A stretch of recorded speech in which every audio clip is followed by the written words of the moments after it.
इल्म दीजिए, इल्म अहले बैत दीजिए। तो आपने देखा 2 साल पहले बच्चों ने मेहनत की और अब तक ये इनको याद है।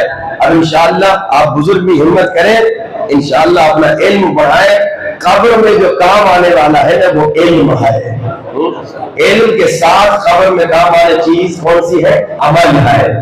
इल्म और अमल, इन बच्चों को इल्म हो गया कि दुआ का फायदा क्या है, फिर इन्होंने अमल किया, क्या किया? उसे याद किया। अब एक बच्चे ने आज मुझे बताया कि मौलाना मैं हर रोज एक मरतबा इलाही नज़म करवाना पड़ता हूं। अब ये अमल है। अब आप लोगों से भी पूछने वाला हूं कि जिसने कल वादा किया था किस ने अमल किया? इंशाअल्लाह उसका वक्त भी आने वाला है। आज 3 बजे का टाइम था हमारा और 4 बजे हमें खत्म करना था, क्योंकि 5 बजे हमें झंग में पढ़नी है।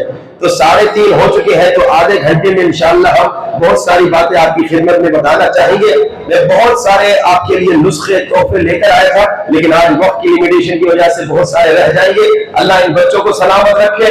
इन बच्चों की सलामती के लिए बुलंद नारा है। कल की जो आयत मैंने पढ़ी थी उसी को सरनामे कलाम बनाते हुए सलावत पढ़ी आवाज़ बुलंद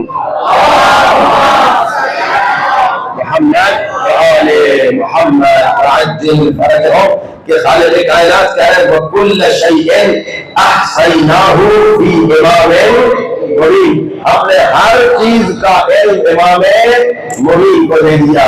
तो बस लोगों, अगर तालिब इल्म हो इधर उधर न जाना, बस अली के दर पे आना। और आप सुनते रहते हैं और आपने सुना होगा कि मेरे मौला अली ने फरमाया सलूनी सलूनी, पूछो पूछो जो कुछ पूछना है। ये दावा कोई आसान दावा नहीं था, ये हर एक दावा नहीं कर सकता।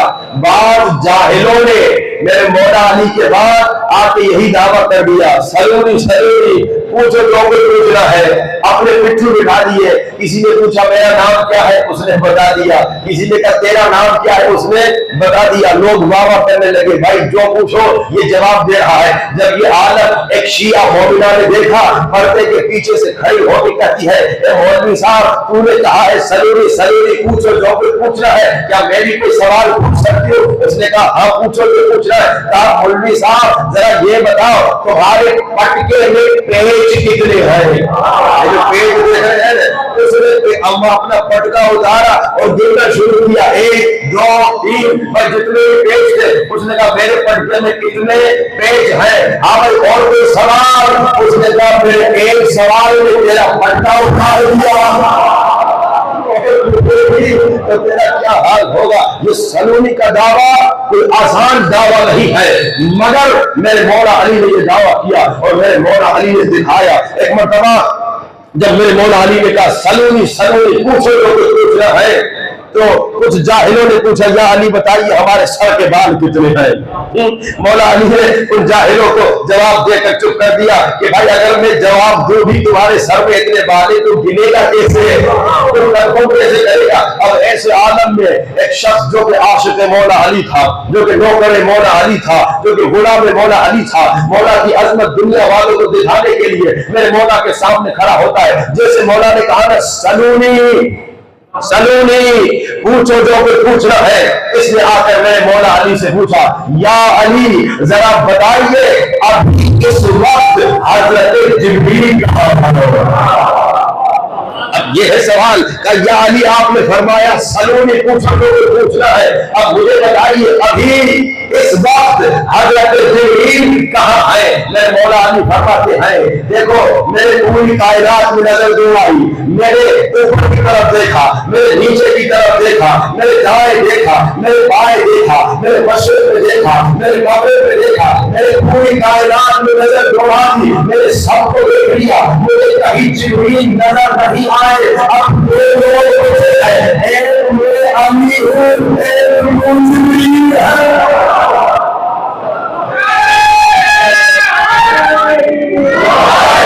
सलूनी सलूनी का दावा करने वाले मेरे मौला अली। अब दुश्मन तो आपने सुना उस जमाने में भी मेरे मौला अली के बहुत थे। कुछ दुश्मनों ने प्लानिंग की कि ऐसा काम करते हैं कि अली का दावा जो है, अली के 2 दावे थे। कहा कि अली का एक दावा यह था कि पूछो जो कुछ पूछना है। अली का दूसरा दावा यह था कि मैं नमाज वक्त पे अदा करता हूं। अब दुश्मनों ने कहा जब अली नमाज पढ़ाने जाएंगे, जब अली नमाज पढ़ने जाएंगे, नमाज के वक्त अली से ऐसा सवाल पूछेंगे कि अगर सवाल का जवाब दिया तो नमाज रह गई, और अगर सवाल का जवाब नहीं दिया तो सलूली का दावा रह गया। अली मौला को लाजवाब कर रहे आए थे, मगर अली मौला ने ऐसा जवाब दिया कि कयामत तक लाजवाब जवाब। या अली, आपने कहा था सलूनी सलूनी पूछो तो पूछना है, हम आपसे सवाल पूछना है, हाँ पूछो। अब सवाल बड़ा सख्त था, सवाल बड़ा खतरनाक था। क्या सवाल था? या अली, ये जितने हैवान हैं इनमें कितने बच्चे देते हैं, कितने अंडे देते हैं? अब टेक्निकली ये साइंटिफिक सवाल है।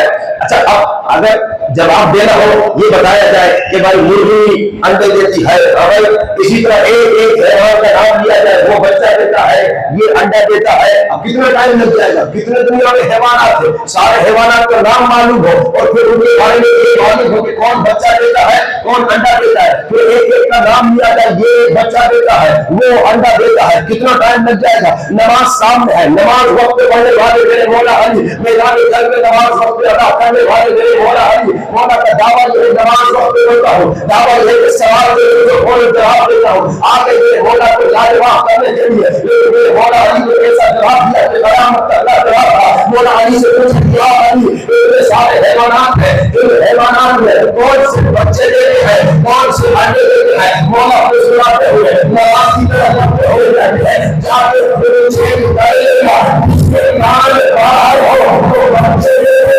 जिसके अंदर हो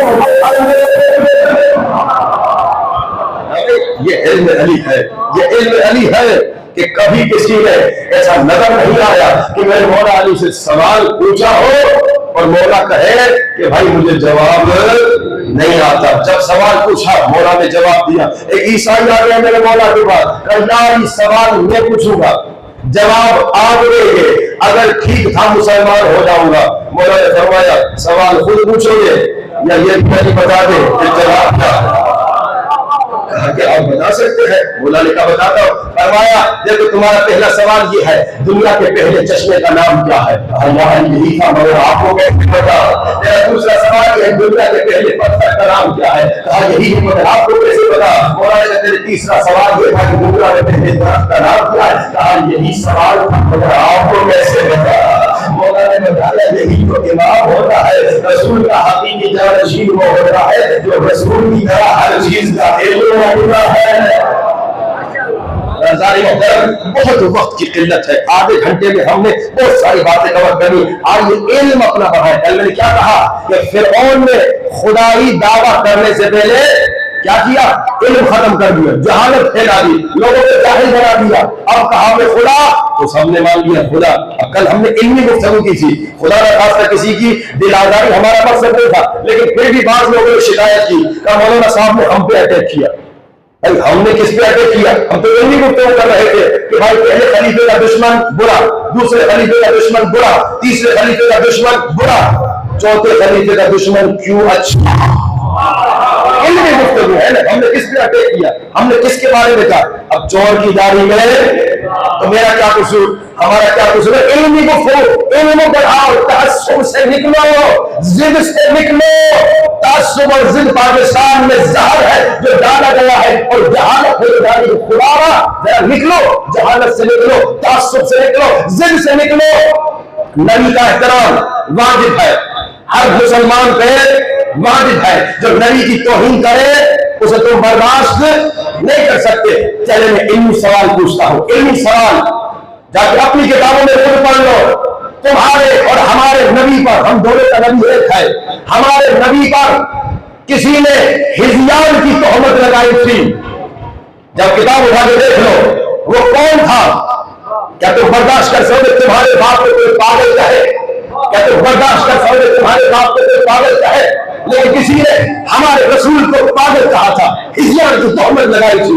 अब इल्म जब नहीं होगा तो फिर उसको भी बुजुर्ग मानोगे, लेकिन जब इल्म आ जाएगा तो देखोगे भाई हम मुसलमान है, नबी का एहतराम वाजिब है, और जो नबी की तौहीन करे उसका एहतराम हम नहीं कर सकते। अब कल मैंने एक वाक़या सुनाया था कि शिया सुन्नी आलिम का मुनाज़रा, उसमें किसी की तौहीन थी, उसमें किसी की बेइज्जती थी नहीं, बड़े प्यार और मोहब्बत से। अब इस बात पे भी अगर कोई नाराज हो जाए तो फिर हम क्या करें? हमने किसी की तौहीन नहीं की थी, हमने इल्म के साए में इल्मी गुफ्तगू की थी कि भाई तुम्हारा जो पहला खलीफा है ज्यादा अक्लमंद था, उसने जानशीन मुकर्रर किया और तुम्हारे बकौल रसूल ने जानशीन मुकर्रर नहीं किया, तो फिर तुम्हारे पहले खलीफे की अकल, नबी की अकल से तुम्हारे बकौल ज्यादा हुई है कि भाई उसने मुकर्रर किया मगर रसूल ने मुकर्रर नहीं किया। तो अब इंसान जब सोचेगा तासुब से हटकर, जिद से हटकर, इल्मी माहौल में, तो सोचेगा बात तो ठीक है, ये कैसे हो सकता है कि नबी जानशीन मुकर्रर किए बगैर चले जाए जबकि बाद वाले पहले दूसरे खलीफे ने जानशीन मुकर्रर किया। इंसान सोचे, लेकिन जब जिद में होगा, तासुब में होगा, तो अबू जहल ने भी कहा मैं नहीं मानूंगा। रसूल मौजज़े दिखा रहे थे, पत्थर कह रहा है ला इलाहा इल्लल्लाह मुहम्मद रसूलुल्लाह, मगर अबू जहल ने कहा मैं नहीं मानूंगा। ये जिद था, तासुब था। अम्मा अब्बा इस बात को नहीं मानते थे, मैं कैसे मानूं? भाई अम्मा अब्बा को छोड़ो, नबी का हुक्म है मानो। आज भी जिद पे अगर कोई आ जाए तो उससे हमारा कोई गुफ्तगू हो ही नहीं सकती। गुफ्तगू होती है प्यार और मोहब्बत से। शिया सुन्नी भाई हैं, जो मौला के फर्श से अदा पे आ जाए वो हमारे सरों पर है, क्योंकि वो मौला का मेहमान है। हम कभी किसी की दिलादारी नहीं चाहते, लेकिन इल्मी गुफ्तगू को तो बंद न करो। इल्मी गुफ्तगू होनी चाहिए, प्यार और मोहब्बत से इल्मी गुफ्तगू वाजिब है, जरूरी है। तासुब के बगैर प्यार और मोहब्बत के दायरे में रहते हुए इल्मी गुफ्तगू जब होगी तो मुश्किलात खत्म होगी। मैंने क्या कहा कि जब इंसान के पास इल्म नहीं होगा तो इंसान इमाम बारगाह का रास्ता नहीं पैदा ढूंढ सकेगा। भाई मैं झक्कर आया, मुझे इल्म नहीं था इमाम बारगाह किधर, किसी ने गलत एड्रेस दे दिया, मैं गलत जगह चला गया। लेकिन जब इल्म आ जाएगा तो क्या होगा? इंसान सही जगह पे पहुंचेगा। बस याद रखिए, ये इल्म अपना बढ़ाए। इल्म कैसे बढ़ेगा? इल्म बढ़ेगा जब इंसान अपने अंदर से जिद और तासुब निकाले। और ये जिद और तासुब हमारे शियों में भी अब नजर आ रहा है। अब मैं अपनी तरफ भी आ रहा हूं, जैसे हमारे बाद दूसरे भाइयों में जिद और तासुब नजर आ रहा है, आज हमारे शियों में भी जिद और तासुब नजर आ रहा है। आज ही एक साहब ने मुझे वीडियो भेजी कि एक आदमी बेलचा उठा के बेलचे का मातम कर रहा है। बेलचे का मातम क्या होता है? भाई बेलचे का मातम जब समझाओ तो जिद पे आके कहते नहीं हम कहेंगे तुम अदालत के दुश्मन हो। भाई बेलचे का मातम ही कब से निकला? अकल के अंधो, ये क्या नई नई चीजें बना रहे हो? अच्छा, फिर पिछले 4-5 दिन पहले किसी ने वीडियो भेजा, एक जगह पे जुलझना निकालने के लिए उन्हें घोड़ा नहीं मिला तो वो गाय भागे आ गए। इमाम हुसैन के पास गाय कहां थी? अब ये कहां की गाय का जुलझना निकाल के आए हो? ये जिद और तासुब। और जब इन्हें समझाओ तो जिद पे आ जाते हैं, जिद पे आ जाते हैं और बात नहीं मानते। अब जिद कितना खतरनाक है सुनिए। मेरा अपना पर्सनल वाकया, केरला का वाकया है। एक मरतबा एक मोमिन के घर में मिलने गया, बड़ा अज़ादार था, बड़ा मोमिन था और जंजीर लगाता था, जंजीर जमीन में बड़ा मशहूर था उस शहर में। अब उसके जहन में बात आई कि मौलाना मेरे घर आए हैं मुझे जंजीर से मना करने के लिए, अब मेरा क्या जाए। लेकिन उसके जहन में ये बात बैठी, मैं किसी और काम के लिए गया था उसके पास। अब जब मैं उसके घर आया उसने फौरन कहा मौलाना साहब अगर आप मुझे जंजीर जमीन से रोकने आए हैं तो मैं आपकी बात नहीं मानूंगा, जुमला सुनिएगा। उसने कहा मौलाना अगर इमाम जमाना भी आकर मना करे और कहे कि जंजीर न लगा तो इमाम जमाना की भी बात नहीं सुनूंगा।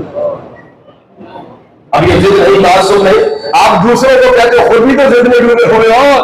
भाई इल्म जब इंसान में आता है तो इंसान प्यार और मोहब्बत से गुफ्तगू करते हैं। आप देखिए प्रोफेसर जो डॉक्टर जब आपस में गुफ्तगू करते हैं, क्या लड़ते हैं, क्या गालियां देते हैं, क्या बदतमीजी करते हैं? यूनिवर्सिटी का माहौल का बड़े प्यार और मोहब्बत से इल्मी गुफ्तगू होती है, जिद नहीं होता। भाई दलील हो गई, दलील दो तो मान लो, लेकिन जब दलील के होने के बावजूद अगर तुम नहीं मान रहे तो फिर ये जिद है, ये तासुब है। और ये जिद और तासुब से निकले ये हमारे गैर शिया भाइयों में भी जिद और तासुब है। और अनफॉर्चुनेटली अफसोस से कहना पड़ता है हम शियों में भी जिद और तासुब आ रहा है। हालांकि शिया मजहब में न कोई जिद्दी होता है न कोई मुतासिब होता है, लेकिन बस ये अनफॉर्चुनेटली सैडली अफसोस से बुरी आदत आ रही है।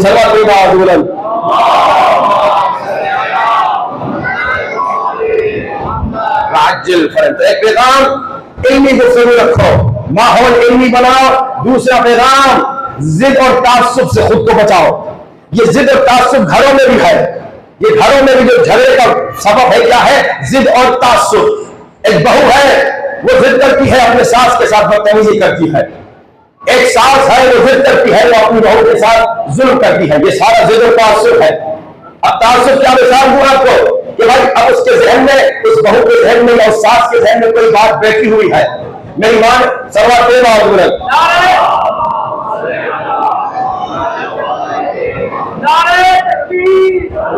मसला है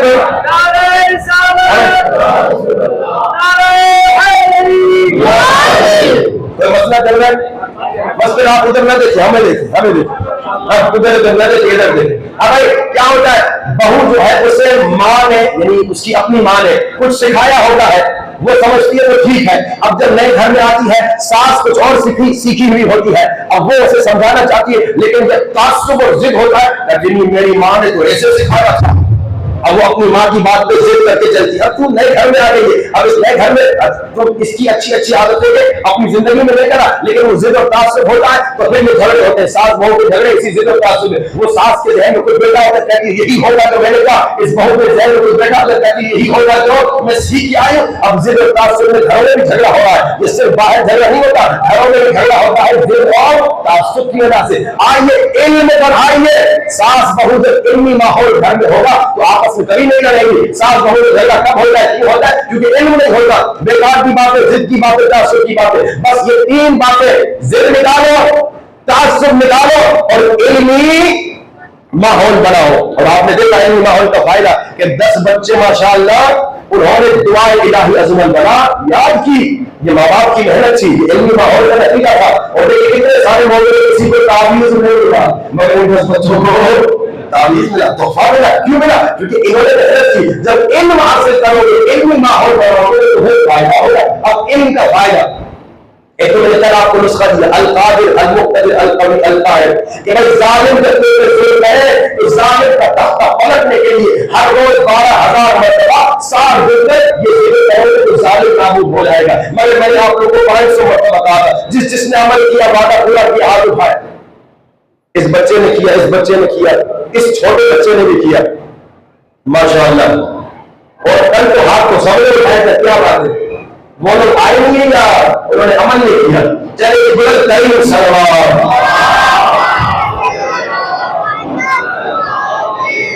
आज का एक आपको इल्मी तोहफा, बहुत सारे तोहफे लाया था मैं आपके लिए, लेकिन वक्त की बहुत किल्लत है, सिर्फ आज का इल्मी तोहफा, इस पे आप अमल कीजिए, जिंदगी की मुश्किलात खत्म हो जाए।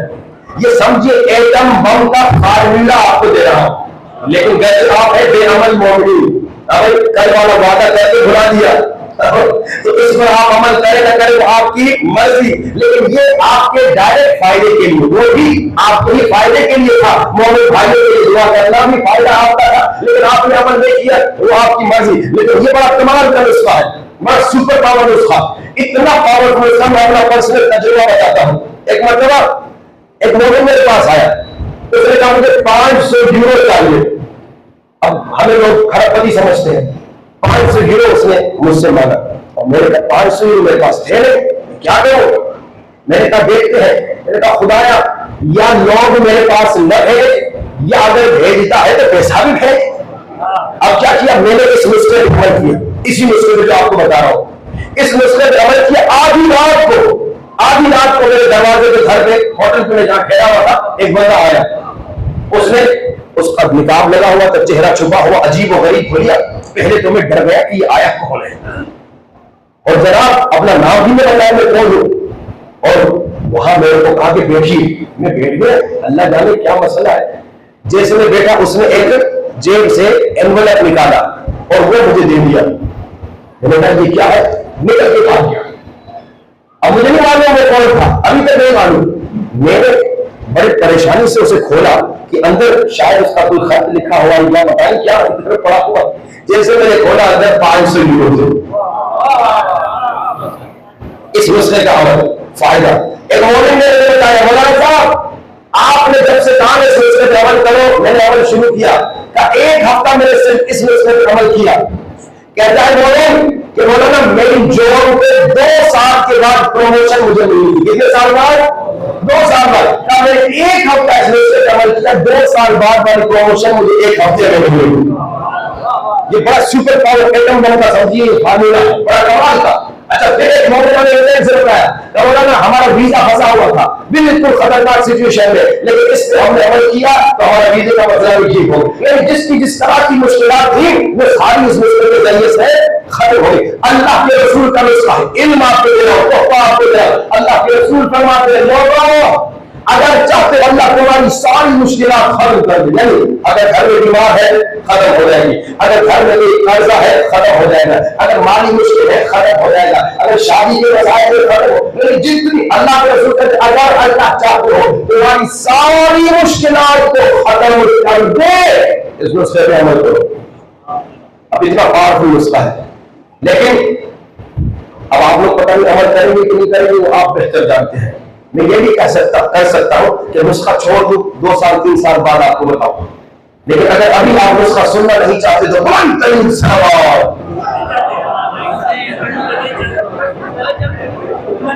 क्या कहेंगे आप, इतने फजाइल सुना फिर भी सुनना नहीं चाहते। अब अगर सुनना चाहते मौलवी तो सुनने को तैयार है। कमाल का नुस्खा आयतुल्लाह बेहजत कहते हैं। इल्म होता है तो यहाँ से कुछ लेकर जाओ, मजलिस में आए हो तो मैंने कहता हो बन के निकलो, यहाँ से तब्दीली लेकर जाओ। ये 2 साल पहले का सबर आप देख रहे हैं, नतीजा कि 10 बच्चे माशाअल्लाह अभी तक इलाही अजमल बना पड़े, ये है मजलिस का नतीजा कि यहाँ से तो तब्दीली हो। याद रखिए, मजलिस में आने से पहले अगर कोई दाढ़ी नहीं रखते थे तो निकलते हो या इरादा करके कहो कि आज के बाद में दाढ़ी शेर नहीं करूंगा, ये मजलिस का समय है। अगर मजलिस में आने से पहले खोज नहीं देखते थे, इरादा करो कि निकलने से पहले इंशाअल्लाह आपका खोज का हिसाब किताब करूंगा और खोज दूंगा। अगर बहन का हाथ आके बैठे तो मजलिस से निकलने से पहले इरादा करके निकलो कि मैं बाहर जाके बहन का हाथ दूंगा। ये मजलिस है। अब सुनिए ये तोहफा, इल्मी तोहफा, कमाल का तोहफा आयतुल्लाह बेहजत कहते हैं। ये ईगो मतलब नहीं भैया, आयतुल्लाह बेहजत कहते हैं। लोगों अगर चाहते हो तुम्हारी जिंदगी की बंदिशें ताने जो जिंदगी में लगे हुए हैं, मुश्किलात जो जिंदगी में है, अगर चाहते हो तुम्हारी मुश्किलात 10 दिनों में खत्म हो जाए, कितने दिनों में? 10 दिनों में। तो इस नुस्खे पे अच्छा, लेकिन एक बात मैं आपको बताऊं, नुस्खा कमाल का है, पावरफुल है, सुपर पावर है। लेकिन आप बीमार हो गए, मैं सवाल मिसाल दे रहा हूं, बीमार हो गए, डॉक्टर साहब के पास गए, उसने टेस्ट वेस्ट किए, उसने कहा शुगर लेवल आपकी बहुत हाई है भाई, उसने आपको शुगर की दवाई दी थी, इंसुलिन भी दी कि भाई हर रोज इंसुलिन भी इस्तेमाल करो, शुगर बहुत हाई है। अब आप दवाई इस्तेमाल कर रहे हैं, मगर शुगर बढ़ती जा रही है। डॉक्टर साहब के पास आप आओ, डॉक्टर साहब आपने तो कहा था कि इसका तो असर होगा, दवाई मुझे ठीक करेगी, शुगर कम करेगी, लेकिन मैं दवाई इस्तेमाल कर रहा हूं मगर असर नहीं हो रहा। डॉक्टर साहब ये सवाल जरूर पूछेगा, अरे कल ईद का दिन था, मिठाई तो नहीं खाई थी? जी जी डॉक्टर साहब सोच रहे हैं कि गुलाब जामुन खाया था, नजर अल्लाह ने से कुछ नहीं। अब एक तो हार्ट पेशेंट हो तो मर सकते हो, हार्ट अटैक आ सकता है, अब वो पाए न खाना, अरे उसमें एक थोड़ा सा थोड़ा सा पाया खा लिया था, और हेल्थ जब नहीं करेंगे तो क्या होगा? असर नहीं होगा। डॉक्टर कहते हैं भाई ये शुगर की दवाई के साथ तुम्हें परहेज भी इसी तरह, ये नुस्खा जो है सुपर पावर है, लेकिन इसके साथ आंखों से अगर गुनाह किया वो असर नहीं मिलेगा। कानों से गाने सुने, गीबत सुनी, तो सुनी, असर वो नहीं मिलेगा। मियाँ के साथ बदतमीजी की और दुआ पे दुआ की, वो असर नहीं मिलेगा। मियाँ की बदतमीजी की, मुखालिफत की, वो असर नहीं मिलेगा। सास के साथ बदतमीजी की, वो असर नहीं मिलेगा। बहू पे जुल्म किया, वो असर नहीं मिलेगा। अगर हाथों से जुल्म किया, वो असर नहीं मिलेगा। पेट में हराम खाया, वो असर नहीं मिलेगा। लेकिन साथों से अपनी मिसाल दिए, भाई उस मोमेंट की जरूरत थी, उस पर अमल किया। मैं कोशिश करता हूँ इसका वही बताता हूँ जिस पर पहले अमल कर चुका हूँ, फिर मोमिन को बताता हूँ। अब कई दूसरे मोमिन ने बताया 7 दिन, 3 दिन, 2 दिन, 10 दिन तो इंतजार करने की जरूरत ही नहीं पड़ी, असर नजर आ गया। अब सुनिए नुस्खा, क्या नुस्खा है? 2 रकात नमाज इस्तिग़फ़ार, नमाज इस्तिग़फ़ार, नमाज जाफर तैयार की तरह बहुत आसान है। क्या करना है? अल्लाह 2 रकात नमाज इस्तिग़फ़ार पढ़ो, अल्लाह अल्लाह, ठीक है।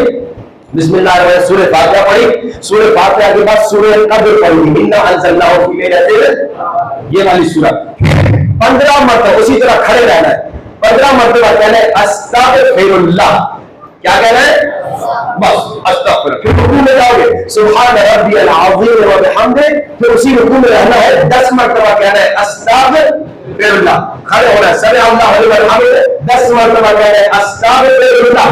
सजदे में जाओगे सुभान रब्बियल आला व बिहम्दिही, वही सजदे में फिर कहना है 10 मरतबा अस्तगफिर, सर उठाना है 10 मरतबा अस्तगफिरुल्लाह, सजदे में जाना है सुभान रब्बियल आला व बिहम्दिही, 10 मरतबा कहना है अस्तगफिरुल्लाह, सर उठाना है 10 मरतबा कहना है अस्तगफिरुल्लाह। ये एक रकअत होगी, दूसरी रकअत बिल्कुल इसी तरह 150 मरतबा अस्तगफिरुल्लाह कहना है, हर जगह 10 मरतबा, सिर्फ क़ियाम की हालत में 15 मरतबा। बड़ी आसान नमाज, 5 मिनट लगते हैं। अच्छा, अपनी मुश्किल हम लोग गुनहगार हैं, बड़े लोग हैं, कहीं ना कहीं हमसे खता हुई है, ठीक है। अब वो अलग बात है, गिरिया करके तौबा करके फौरन नमाज पढ़ो, वो एक खास सिचुएशन। लेकिन जो नन्हे नन्हे मासूम बच्चे बच्चियां हैं गैर बालिग, ये अमल कौन सीख रहा हो? हर रोज इसका बेहतरीन अमल का टाइम क्या है? नमाज तहज्जुद का वक्त, नमाज तहज्जुद का वक्त कम से कम 40 दिन इस पर अमल कीजिए।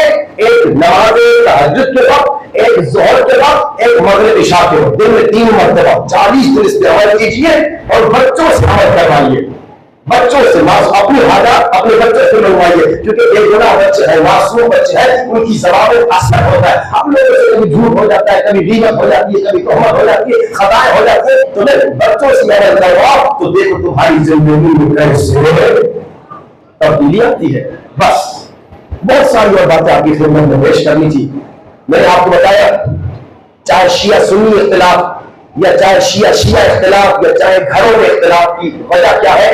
एक कम इल्मी, दूसरा जिद, तीसरा तासुब। जब इल्म बढ़ेगा तो कभी न शिया शिया में झगड़ा होगा, न शिया सुन्नी में झगड़ा होगा, न सास बहू में झगड़ा होगा। जब जिद और तासुब खत्म हो जाएगा तो कोई भी किसी में झगड़ा नहीं होगा। जरा जरा कोशिश करें कि जिद से निकले, तासुब से निकले और इल्म बढ़ाए। बस ज्यादा जहमत नहीं, थोड़े से मसाइल। बाद में पाकिस्तान के हर इलाके जाता हूँ, बाद जगह मौलवी को रुलाने के लिए 15-20 मिनट की तमहीद बनानी पड़ती है, यानी उनको तैयार करना पड़ता है, यानी उनके दिल बड़े सख्त हैं। लेकिन बाद जगह कल मैं टूबा गया था, मौलाना मौला हुसैन का नाम ले रहा था, लोग चीख के हो रहे थे। अब मेरे पास 5 मिनट है, आपने जितना हो रहा है आपकी मर्जी। कोशिश करें कि मौला हुसैन का नाम सुन के रोना शुरू कर दें। मसाइब पे तो ईसाई भी सुन के रोता है, यहूदी भी सुन के रोता है, लेकिन शिये की निशानी ये है कि शिये के सामने बस मौला का नाम लिया जाए, शिये की आंखों में आंसू आ जाते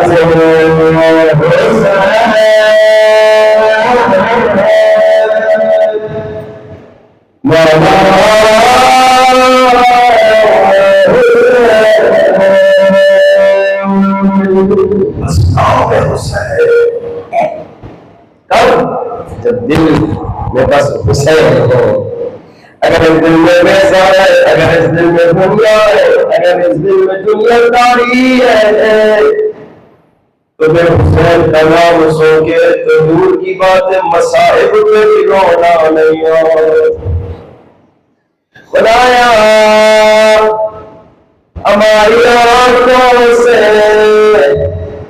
गिर गए पर हुसैन, आंसू है पर हुसैन हरगिज़ न लेना, खुदाया मर्द करता हमें हुसैन के गम में रोने देना, हमें तो रोने पे कोई नहीं मारता, मगर हुसैन पे रोने वालों ने तमाचे खाए।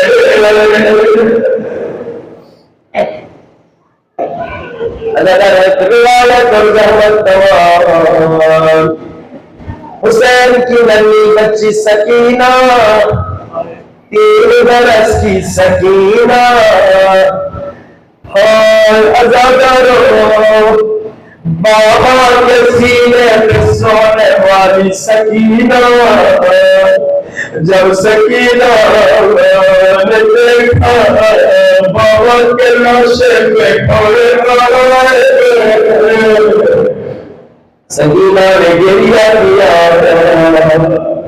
जब सकीना रो रही थी, एक जालिम ने सकीना को डांटा, डांट के कहा चुप हो जाओ बच्ची। सकीना को कभी किसी ने नहीं डांटा था, सकीना के लिए में इजाफा हुआ। जालिम ने बदतमीजी की, जालिम ने कहा उसको जिया जारिया, चुप हो जाए कभी। और सकीना को कनीज कहा, सकीना के लिए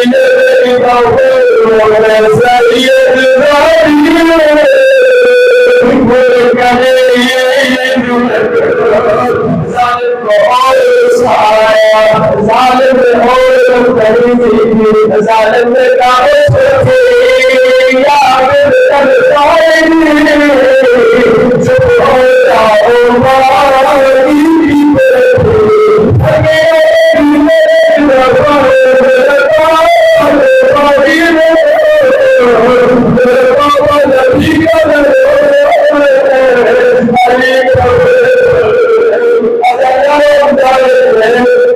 ऐसा किया जिसका मिसाल नहीं मिलती।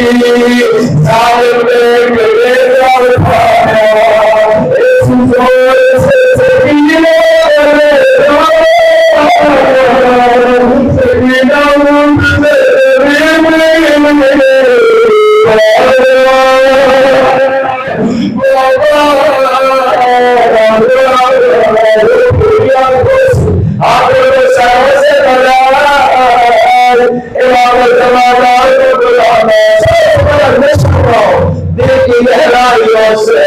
जमाना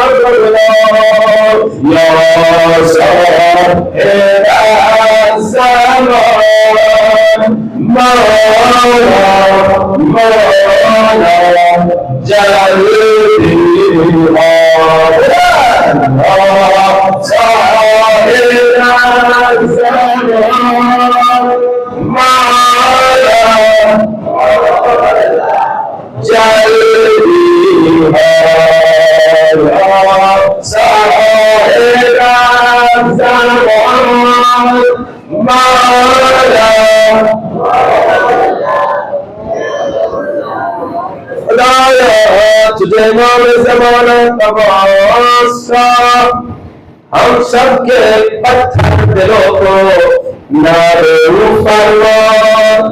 खुदाया तुझे नाम ज़माना तमाशा, हमें गमे से मिलाने की तौफीक नसीब फरमा।